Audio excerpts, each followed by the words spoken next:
کوئی حیا ہوتی ہے، کوئی شرم ہوتی ہے بات کرنے کی۔ میں آپ کو نمونے کے طور پہ ایک آیت پیش کر دیتا ہوں، اور آپ سے میں یہ ریکویسٹ کروں گا کہ یہ آیت کبھی بھرے مجمع میں،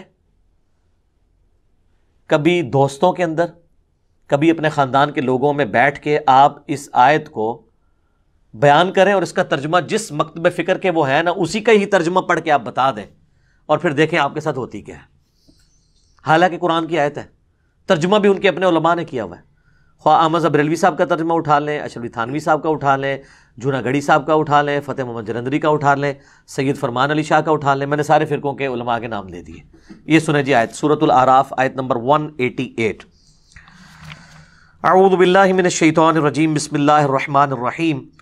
قل لا املک لنفسی نفعا ولا ضرا، اے نبی تم فرما دو کہ میں تو اپنی جان کے لیے بھی نہ کسی نفع کا مالک ہوں نہ کسی نقصان کا، الا ما شاء اللہ، ہاں مگر جو اللہ چاہے۔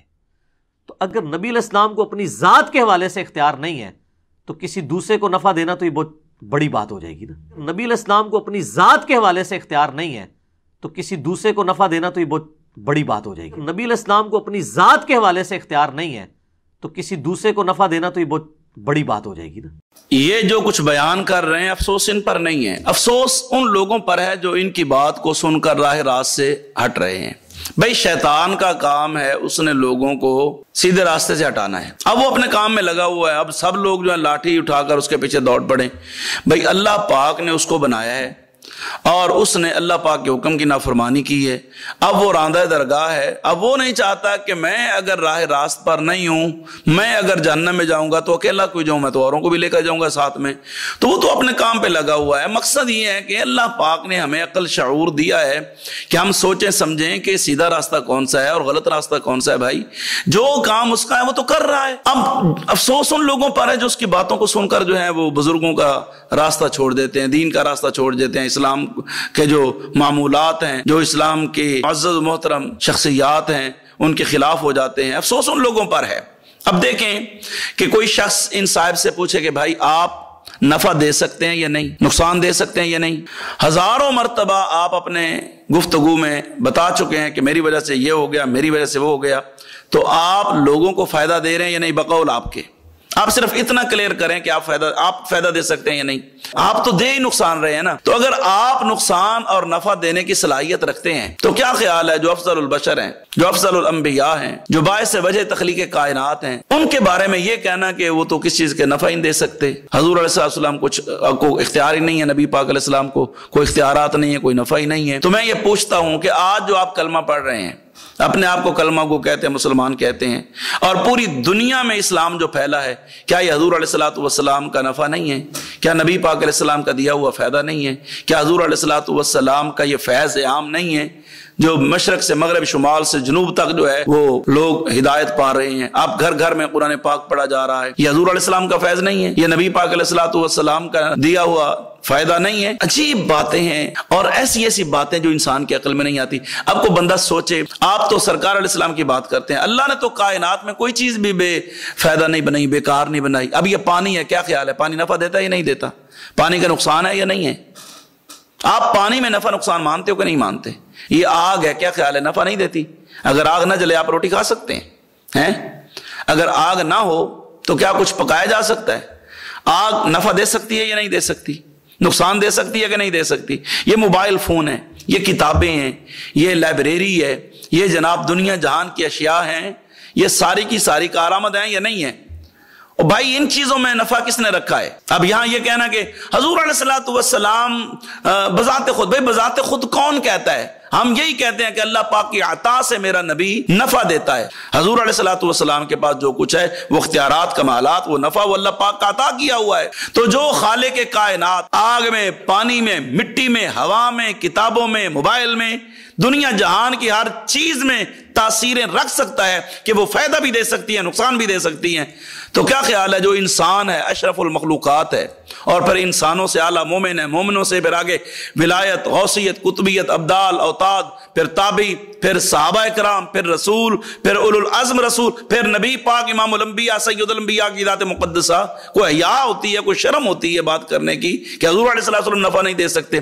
اب آپ پر اگر جہالت کے پردے پڑے ہوئے ہیں تو ہم کیا کہہ سکتے ہیں؟ ہم تو دعائیں کر سکتے ہیں اللہ پاک آپ کو ہدایت عطا فرمائے. میں ناظرین کرام کی روشنی کے لیے، ناظرین کرام کو بتانے کے لیے یہ 2-4 باتیں پیش کرتا ہوں تاکہ پتہ چلے کہ ان کی گفتگو کتنی سچی ہے اور حقائق اس کے خلاف ہے. کوئی تعصب کی بات نہیں ہے اور نہ ہی کوئی یہ سستی شہرت حاصل کرنے کا طریقہ ہے، لیکن کسی کا ایمان محفوظ ہو جائے اس نیت سے اللہ رسول کی رضا کے لیے اللہ کو حاضر و ناظر جان کر یہ بات کہنا چاہ رہا ہوں. اب قرآن پاک اٹھائیے سورۃ آل عمران میں، کیا عیسیٰ علیہ السلام نہیں فرماتے انی اخلق لکم من الطین کہیئۃ الطیر فانفخ فیہ فیکون طیرا باذن اللہ وابرئ الاکمہ والابرص واحیی الموتى باذن اللہ. یہ عیسیٰ علیہ السلام نہیں فرماتے میں مردے زندہ کرتا ہوں، میں اندھوں کو آنکھیں دیتا ہوں، بیماروں کو شفا دیتا ہوں؟ یہ کیا ہے؟ یہ نفع نہیں ہے؟ بتائیں مجھے آپ، یہ نفع نہیں ہے؟ آپ کہتے ہیں نفع ہی نہیں دے سکتے. عجیب بات ہے بھائی.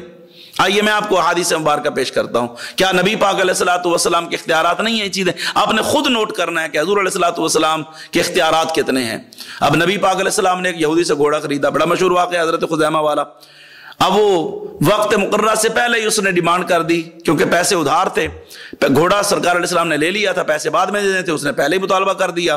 اب وہ حضور کو روک کر کھڑا ہو گیا تو نبی پاک علیہ السلام نے فرمایا ابھی تو دن رہتے ہیں.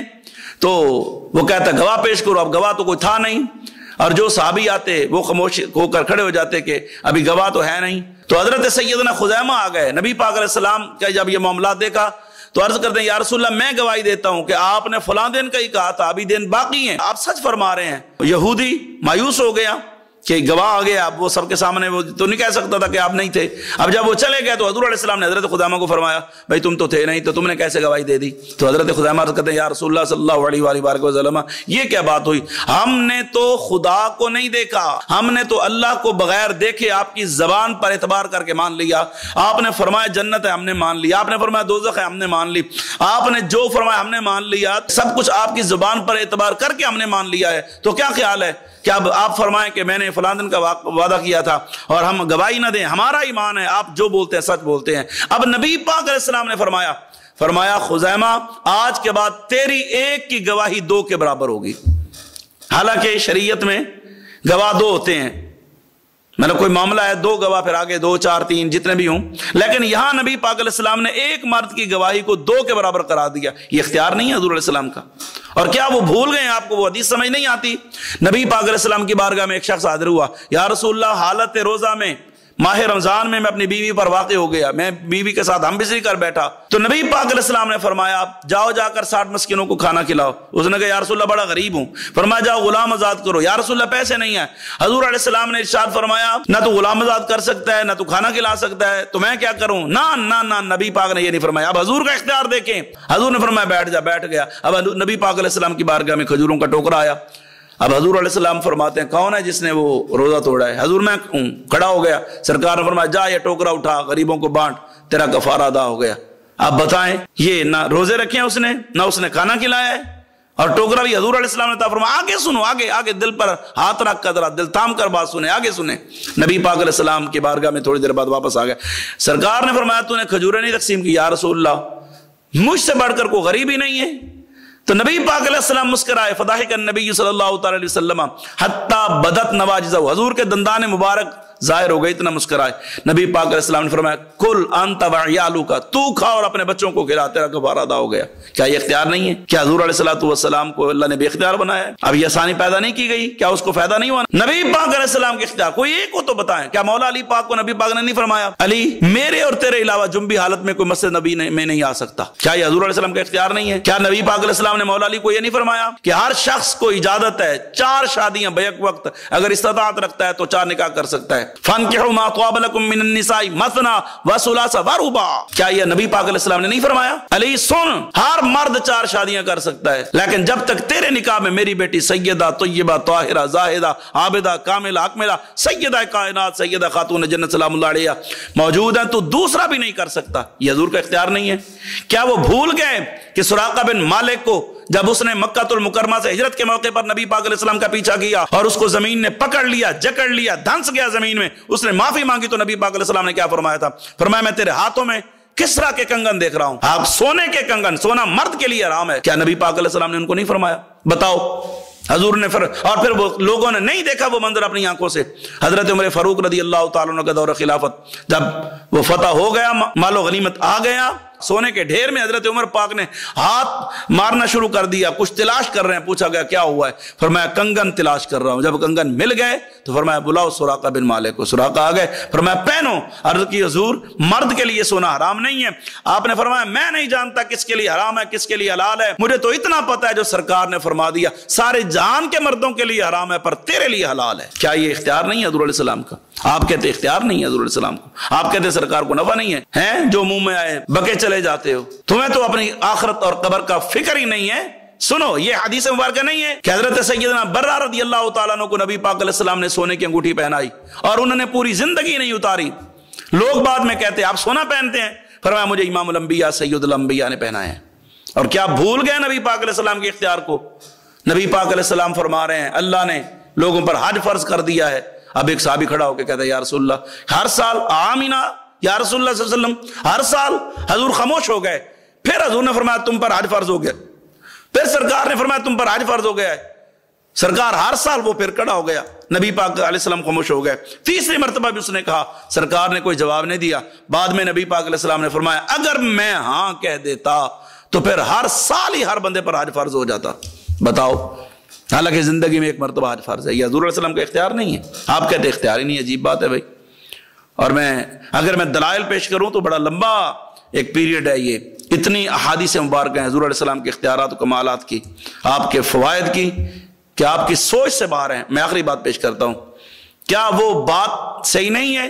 حضور علیہ السلام کی بارگاہ میں ایک بندہ حاضر ہوتا ہے، کلمہ پڑھنا چاہتا ہوں، نبی پاک علیہ السلام نے فرمایا پڑھو۔ حضور کیا کرنا ہوگا؟ فرمایا اسلام قبول کرے گا تو حج کرنا پڑے گا۔ کب؟ فرمایا سال میں نہیں، زندگی میں ایک مرتبہ اگر صاحب نصاب۔ اس نے کہا کوئی بات نہیں، صاحب نصاب ہوں گا تو کر لوں گا۔ فرمایا سال میں تمہیں زکوٰۃ بھی دینی پڑے گی۔ کب؟ فرمایا جب صاحب نصاب ہو۔ اس نے کہا اگر پیسے ہوں گے تو دوں گا، ورنہ وہ تو سال میں دینا ہے، کوئی بات نہیں۔ پھر کہنے لگا اور سرکار علیہ السلام نے فرمایا روزے رکھنے پڑیں گے، کتنے؟ فرمایا سال میں 1 ماہ۔ اس نے کہا چلیں یہ بھی ممکن ہے، یہ بھی کر لوں گا۔ جب نبی پاک علیہ السلام نے فرمایا نماز پڑھنی پڑے گی تو وہ کہنے لگا کتنی؟ نبی پاک علیہ السلام نے فرمایا 5۔ اس نے کہا یا رسول اللہ بات سیدھی سی ہے، صاف گو آدمی ہوں، میں 5 نہیں پڑھ سکوں گا، میں تو 2 پڑھ سکتا ہوں۔ تو حضور علیہ السلام نے یہ نہیں فرمایا کہ جا تم 5 نہیں پڑھ سکتا تو یہ رب کا معاملہ، میں کیا کر سکتا ہوں؟ حضور علیہ السلام نے فوراً فرمایا چل تو 2 ہی پڑھ لیا کر، تب تو 2 ہی پڑھا کر جا۔ بتائیں یہ حضور علیہ السلام کا اختیار نہیں ہے؟ آپ کہتے ہیں نبی پاک علیہ السلام کو اختیار ہی نہیں، نفع ہی نہیں ہے۔